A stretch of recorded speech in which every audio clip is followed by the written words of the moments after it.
My name is Emily. I'm a 30-year-old who married my same-age colleague, Ethan. I work for a multinational company, but currently, I'm on maternity leave.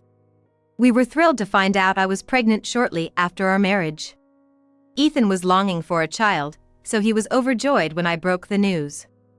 Both our families celebrated the new life growing inside me.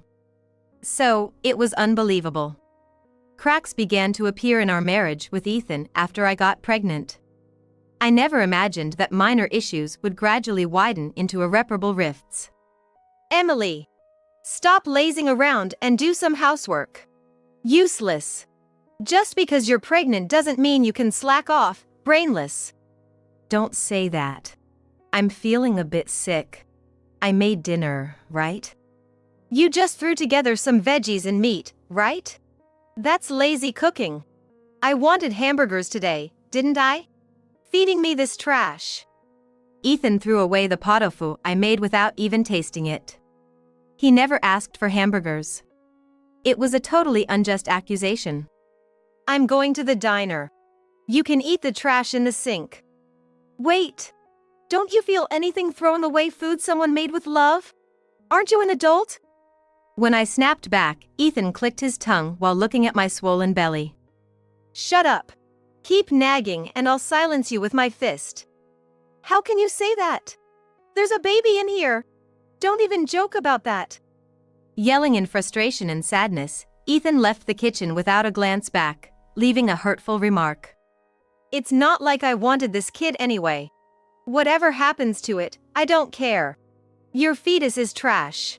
Just like that garbage pot of tofu. That's awful. The baby did nothing wrong. Tears welled up as I looked down, but Ethan left through the front door without a care. Why did it turn out like this?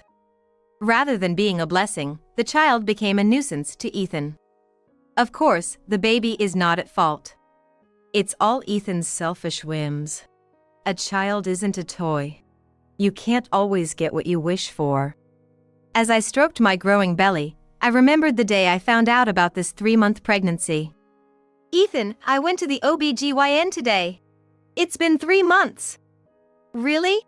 Good job, Emily. We've been waiting for this child. It's a boy, right? We decided to have only one child since we both work. Ethan was strangely insistent on having a son even before I got pregnant. I want to play outside and play games with my son. So it has to be a boy. It felt like Ethan was mistaking a child for his personal toy. Pregnancy isn't certain. Whether it's a boy or a girl, I'll be happy as long as they're healthy. Hey! Tell me the gender of the kid. I only want a boy. It'll be a while before we know if it's a boy or a girl. But don't say you only want a boy. If it's a girl, I don't want it. I hate sassy, cunning little girls. Just you and my sister are enough. Boys are the way to go. Ethan has an older sister, Susan. She's a wise and kind ideal sister-in-law. Ethan feels inferior to the successful Susan. Everyone praises her. A 35-year-old spinster. If I have a son, I can brag to her. Susan is a wonderful sister-in-law. You're being awful. And you don't have kids just to brag, right? Stop nagging. Emily, make sure it's a boy. If it's a girl, I won't bother with it. How can you say that? It's our child either way. It's our duty to cherish them. Kids can't choose their parents, but parents can choose their kids. Unwanted children are just trash. I always thought Ethan was a strong-willed man, but his true nature showed after we got married and I became pregnant. Thinking about the future of my unborn child makes me feel gloomy. Then, a little while later, we found out it was a girl. Ethan began to despise me and our unborn daughter as if he had drawn a bad lottery ticket. Carrying trash in your womb. Don't come into my sight. An eyesore of a trash woman. Stop it, Ethan. This child isn't trash. No parent should speak like that. Parent? Who's that? I don't need the trash in your womb. I'd like to sell it on a flea market app. That's awful. You'd only selfishly love even if the child were a boy. Our daughter was growing well in my womb. As I entered the stable period of pregnancy, Ethan never longed for our daughter. It's heartbreaking that our daughter is already disliked by her father before she's even born. What should I do now? I couldn't talk to anyone but finally confided in Ethan's sister, Susan. Susan sighed knowing Ethan's behavior. Ethan has been like this since he was a kid. Turns worst when he doesn't get what he wants. I can't believe he's treating you and the baby like this, Emily. Susan, I can bear it, but it's too sad for my unborn child. Just thinking about what's going to happen makes me anxious. I'm sorry for the pain. I'm happy to have a niece. My parents feel the same. By the way, have you decided on a name? Yes, her name will be Lily. I chose it looking at a baby name book because it sounded cute. Lily, what a nice name. If she's Emily's daughter, she's bound to be adorable. I can't wait to meet my niece. Thank you, Susan. It makes me happy to hear you say that. I hope Lily grows up to be smart and kind, just like you. You're too kind. And don't worry, Ethan will flip once Lily is born. He can't resist a cute daughter. I hope so. Ethan will change once he actually sees the baby, right? Susan's encouragement gave me a glimmer of hope. Perhaps Ethan's heart will change once Lily is born. But my hope crumbled when Ethan dropped a bombshell. Emily, get back to work soon after the kid is born. I quit my job. What? You're quitting your job right before our child is born? Why didn't you discuss this with me? I don't need to consult you. We'll live off your savings from now on. Don't joke! That money is for Lily's education. How can you quit your job with a wife in her final month of pregnancy? Shut up. It's my life, I can do what I want. Don't walk around with that big belly, it's annoying. As Lily's birth approached, Ethan and I only fought. He wouldn't tell me, Susan, or even his parents why he quit his job. Where does Ethan go every day? He says he's looking for a job, but he's not wearing a suit. Ethan started spending less time at home. Being far from my parents, I was looked after by Susan and my in-laws until Lily was born. Lily was a healthy baby girl. My in-laws were thrilled with their first grandchild. Susan also cared for me after giving birth. I'm glad both mother and child are healthy. You did great, Emily. Lily is really cute. Thank you, Susan. I'm so grateful to your parents. My parents are over the moon with Lily. But I'm so sorry about Ethan. I feel ashamed as a sister for him abandoning you during your first birth. Ultimately, Ethan never visited his daughter at the maternity clinic. So when I returned home with Lily, we were just in his way. Hey, shut that brat up. Her crying is annoying. Babies cry. It's normal for them to cry at night. There, Lily. Take her outside if she's disturbing. I'm going to sleep. If she cries again, you'll regret it. Ethan became furious whenever he heard Lily crying. He didn't help with childcare, work, or housework, leaving everything to me. I was exhausted. Lily's 1-month checkup is coming up. I'll do my best for you, Lily. Life was tough, but at the 1-month checkup, Lily was declared healthy. Relieved, I returned home, but the front door wouldn't open no matter how much I tried the key. What's this? Is the key different? As I puzzled, Ethan's mocking laughter came from inside the house. I changed the locks because of the baby's night cries. Sleep outside with the kid. You're kidding, right? You'd go this far? You and the brat are just like trash. Become homeless for all I care. After enduring so much from pregnancy to now, my anger finally exploded. All right, don't complain wherever we sleep. Holding back my urge to yell, I replied in a deliberately calm and bright tone, as if speaking to someone behind me. Susan, did you hear? Ethan told me and Lily to go be homeless and sleep outside. When I mentioned his sister's name, Ethan's voice from behind the door sounded clearly panicked. What? Susan's there with you? Yeah, Ethan hasn't helped at all with the baby, so I was exhausted. Susan kindly stayed with me. Susan, who had been quietly observing, stepped back and furiously pounded on the door. Susan was usually gentle, but now she seemed even angrier than me. Get out, Ethan. You're the one who needs to leave, you jerk. Open the door right now and apologize to Emily and Lily. Ethan seemed cowed by her fury, but stubbornly refused to open the door.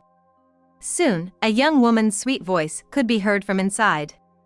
What's up, Ethan? It's noisy outside. I woke up because of the noise. I recognized the woman's voice. Katie, she was the new girl who joined the company right before I went on maternity leave. It's clear now. You were cheating on me while I was pregnant? Ethan, how low can you go? Bringing another woman home while Emily is out for Lily's checkup. As Susan and I confronted him at the door, Ethan, perhaps defiant, laughed triumphantly. Shut up with your yapping. Katie is cute and comes from a wealthy family. I'm divorcing Emily and marrying Katie, right, Katie? Yes. Ethan said he loves Katie the most and that I'll have a boy. Did you hear that? I'm going to remarry Katie and build a happy family. Her family is rich. Emily, I'll graciously give you alimony and child support. Ethan, my dad thinks you are a bachelor, so I want to wear a wedding dress soon. Susan and I fell silent in the face of Ethan and Katie's delusional future. Our accumulated anger turned to disbelief, and even yelling seemed pointless. If you've thought this far, so be it, I'll agree to the divorce. Of course, I'll demand alimony from Ethan and Katie. Ethan, just so you know, Mom and Dad are furious with your behavior. They'll disown you when they find out about this. Susan, I don't care if Dad and Mom disown me. Just get lost with Emily and her brat. Don't regret it, Ethan. Let's go, Emily. Stay at my place. Lily, let's go to your aunt's house. Thank you, Susan. Ethan, don't complain about the consequences. After warning Ethan, I took Lily and went to stay at Susan's place. Susan apologized as she watched Lily sleeping. I'm so sorry, Emily. This is not what I wanted. Our parents are so ashamed. I'm sorry. Susan, please don't apologize. I actually feel relieved. It's not your fault or your parents'. It wasn't Susan's or her parents' fault. Ethan was to blame. I'll contact my family too. Sorry for the trouble, Susan. Nonsense. It's going to be tough, so stay with us. I'd be happy to have you and Lily. Rest easy today. Thank you so much, Susan. I'll probably be busy tomorrow. The next day, while putting Lily to sleep at Susan's, Ethan called. Just as expected, he's panicking. I let the phone ring without answering, and it kept ringing incessantly. He seemed really panicked. After ignoring him for a while, I decided to take the call. What do you want? Don't call, Lily might wake up. Emily! You set me and Katie up. You secretly did an affair investigation and snitched to Katie's parents. What? Normally, you keep affair investigations secret. But I bet Katie's parents were shocked to discover their daughter was involved with a married man. You shouldn't have interfered. Because of you, Katie's parents disowned her. Her dad came yelling at me yesterday. Oh dear, that's tough. You were planning to ingratiate yourself with Katie's wealthy family for an easy life. Must be tough to be disliked by her father. So, it's all your fault for telling Katie's parents. Now she's penniless and disowned. I can't use her family's money. Well, if you're dating a man with a pregnant wife, any parent would be angry. If you love Katie the most, why don't you remarry her, even if you're both penniless? Don't joke! I was supposed to live luxuriously with Katie's family wealth. You ruined my happiness. I don't care about that. As for the divorce, I'll communicate through a lawyer. I'll demand alimony for your affair and abandoning the family. When I mentioned the estimated total of alimony and child support, Ethan begged me desperately. Emily, I'll break up with Katie. Let's start over as a couple, live happily together. Live happily together? Which face of yours is saying that? There's no way I'm getting back with you. Lily and I will live our lives. You will be happy with your beloved Katie. Please forgive me. Katie is so dumb she even got fired. I can't be with her, help me. Then you're a perfect match. A dumb man and woman. I don't want to talk to you anymore. Bye. Ignoring Ethan's excuses, I hung up. Susan, who had been watching, sighed deeply. Emily, stay here until the divorce is finalized and things settle down. Dad and Mom are disowning Ethan. I'm thinking of cutting ties too. Susan, thank you for introducing me to the investigation agency and letting us stay at your place. My parents are a bit relieved too. I'm glad I had a friend at the investigation agency. Emily, if Ethan comes back begging for reconciliation, I'll send him away. Thank you for everything, really. I owe you so much, Susan. I continued preparing for the divorce with my lawyer. Susan and my in-laws helped with taking care of Lily. Ethan came around a few times, but Susan turned him away. We have evidence of Ethan's affair with Katie, his malicious abandonment, and unilateral neglect of family life. The investigation agency friend was appalled. This means a significant amount of alimony for the wife. It's a wise decision to divorce Ethan for Lily's sake. Katie's parents promised to make their daughter pay for her sins. She'll have to pay the alimony herself. Ethan sought help from our parents, but they refused. Dad and Mom can't forgive him this time. I'll demand child support from Ethan, and he'll have to pay it himself. After the lawyer intervened, the divorce went through without a hitch. There was a lot of fuss over property division, but Ethan ended up paying a large amount in alimony due to his past actions. Katie was disowned and kicked out by her parents, so we demanded appropriate alimony from her too. She left Ethan for another man, it seems. I wonder how she'll pay. Leaving Ethan is the right choice, though. Katie was actually two-timing Ethan. It was just a fling for her, and she never intended to marry him. I hate to say it, but she seems quite cunning. At least smarter than Ethan. Played by a 23-year-old girl and then dumped. Ethan really is beyond help. But be careful, Emily. Ethan can be surprisingly vindictive. He might do something to you and Lily out of spite. He keeps contacting me for reconciliation even after the divorce. Seems like he's really struggling financially. He's been asking me for money too. I blocked his calls and messages. Such a hassle. As Susan said, Ethan was a foolish yet vengeful man. Despite ignoring the demands for alimony and child support, he kept begging for reconciliation. Even Katie took out loans to pay her alimony, but Ethan wants to reconcile because he can't pay. He's a useless man without any pride. As much as I hate to speak ill of him since he's Lily's biological father, Ethan's pathetic behavior was persistent and increasingly aggressive. I'm the victim here, Emily. You ruined my life. You should be paying me alimony. Be prepared for my revenge. Ethan was screaming resentfully in front of Susan's house. It was a nuisance to the neighbors, so Susan, her parents, and I discussed how to handle it. I'm worried about Lily. He seems capable of putting her in danger. We should be cautious when going out. It's unbelievable he's getting upset without paying alimony. The thought of being subjected to Ethan's irrational resentment was frightening. Susan's parents came up with safety measures for Lily and me. After making these plans, I went shopping nearby with Lily, covering for Susan who was working from home.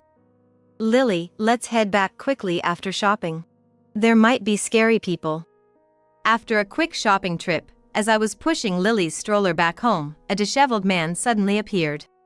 If you care about this brat's life, forget all the money you owe me. Ethan! Give Lily back!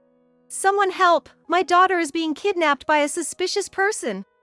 If you reconcile and work for me, I'll return the kid. Hurry up and obey. Lily, frightened by Ethan's loud screaming, started to cry. See, such a brat can be easily dealt with. Obey my orders. Withdraw the divorce. No way. Let Lily go. You're not a husband or a father, just trash. Ethan seemed desperate as I refused to comply.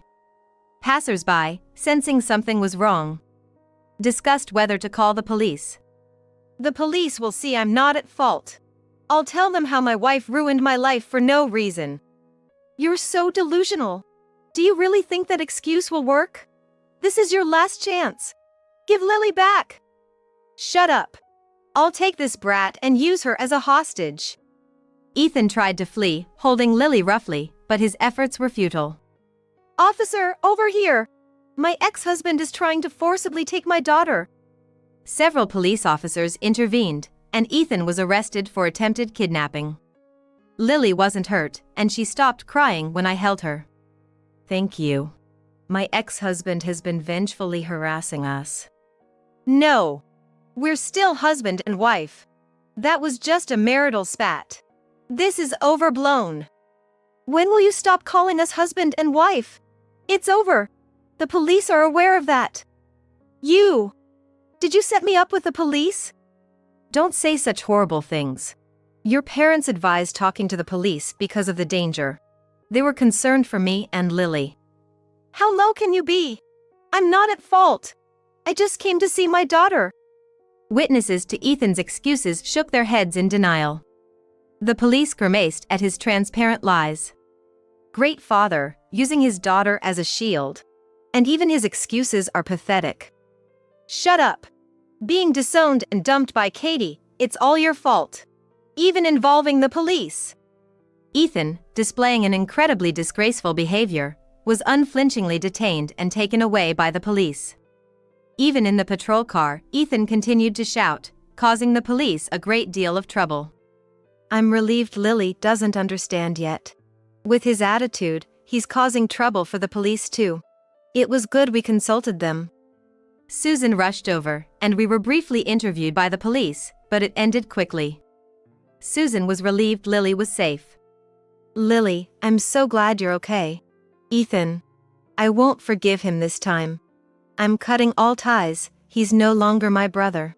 I hope the police give him a hard time. I also let my guard down, thinking we'd be safe because it's our neighborhood. Thankfully, the police were keeping watch, so everything turned out okay. Ethan's parents must be shocked their disowned son was now in police custody. In the police station, Ethan keeps insisting he's not at fault, despite the evidence. Everything Ethan has done is recorded. It's clear he's at fault for the divorce. He always had a strong sense of victimhood. I remember Ethan complaining before that his parents favored you, Susan. Is that true? Our parents never played favorites. Ethan just always wanted to be special and hated losing but never put in the effort. I see. He was a bit childish at work too. I thought it was charming at first, but he started to pretend to be more mature, hoping a gentle person like you would change him, but his nature didn't change. He was oddly fixated on having a boy to brag about and play with. Now I realize he had no friends. With his personality, he wasn't the type to play well with others. While chatting and comforting Lily, we got a call from the police. They issued a restraining order against Ethan for Lily and me. Violating a restraining order is a clear crime. Ethan seems to have learned a little. He still won't pay alimony or child support, though. He should take responsibility for what he's sown. If he doesn't pay, it'll be subject to enforcement, right? Yes. He'll likely be an enforcement target soon. After my maternity leave, I returned to my job at the multinational company. I'm happy I can still be close with you after the divorce. Me too. I'm relieved we can talk like before. My parents are grateful too. Having you look after Lily is a big help. It lets me work with peace of mind. To give me a break, our parents suggested Susan and I grab coffee together. Lily is adored by my in-laws. As we were chatting about work and other updates, a familiar female voice approached us. It's Emily, right? Long time no see. How have you been? To my surprise, there was Katie, Ethan's former affair partner, holding hands with another man. The nerve of her to casually greet me. Hello. Thanks for everything back then. After that, I did some reflecting. I've been working and paying back the money. I'm dating this guy I met at work now. Really? Hard to keep track of how many boyfriends you've had. As Katie and her current boyfriend were leaving, she suddenly added, Oh yeah, about Ethan. I was walking in the night streets for work, and he started following me around. Super clingy and creepy, so I called the cops. Then Katie and her flashy boyfriend happily left. Susan and I exchanged a look and chuckled wryly. A 23-year-old former mistress creeped out and calling the cops on him. I can't forgive him, but Katie kind of delivered the final blow to Ethan, getting the police involved again. Ethan, who hasn't paid alimony or child support, became a target for enforcement. He's struggling while juggling multiple part-time jobs to make the payments.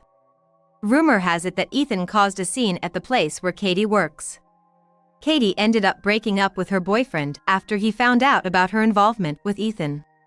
Ethan's causing police trouble for the third time, and Katie's broken up but pregnant. Ethan might be hopeless, but Katie will probably survive cunningly. Ethan lost his part-time jobs and became even more destitute. I plan to relentlessly pressure him to pay the alimony he owes, as it's entirely his own doing.